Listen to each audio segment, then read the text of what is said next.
তোর অসুস্থ বাপটা কি কষ্ট করে ধান ভাঙাতে গেছে, তুই একটু সাথে যা, একটু যা। সবসময় বাল বাল করবা না তো।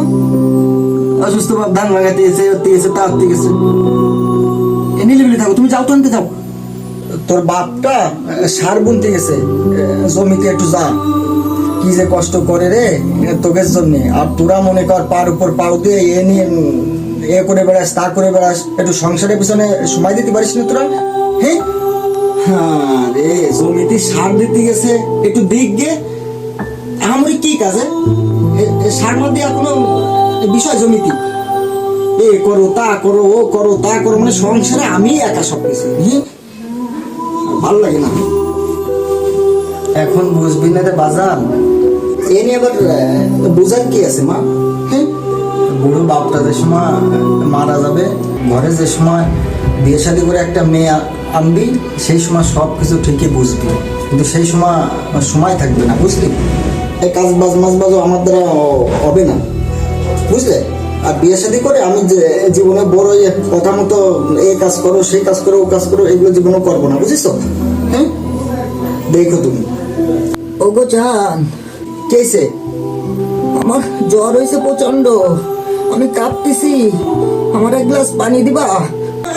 এই যে পানি, জান, এই যে। জান, আর একটু কাজ করবা?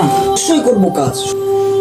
বাথরুমটা একটু পরিষ্কার করো না, আজকে আমার মা আসবে না, তোমার শ্বশুর শাশুড়ি আসবে না, তো একটু পরিষ্কার করে যাও।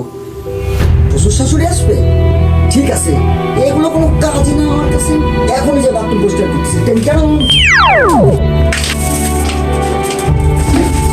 জান, কেসে? বাচ্চা বাচ্চা হাগু করে দিছে, এক গাদা জামা কাপড়, ঘুর কাঁথা, এগুলা সব ওই সাইডে রয়েছে, একটু ধুয়ে দাও না, যাও।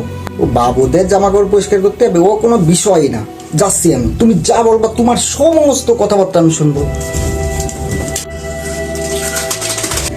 আরে আল্লাহ রে, ভূতটা তাও আমার পরিষ্কার করা লাগবে।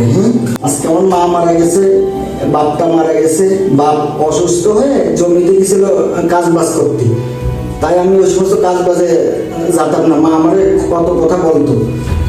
আর আজকে আমার বউ অসুস্থ, আমার এ করো তা করো, সামনে ঘু পরিষ্কার করো, কোন দিন আসলো? মা ঠিক কথাই বললো, আমার মাটা মোটামুটি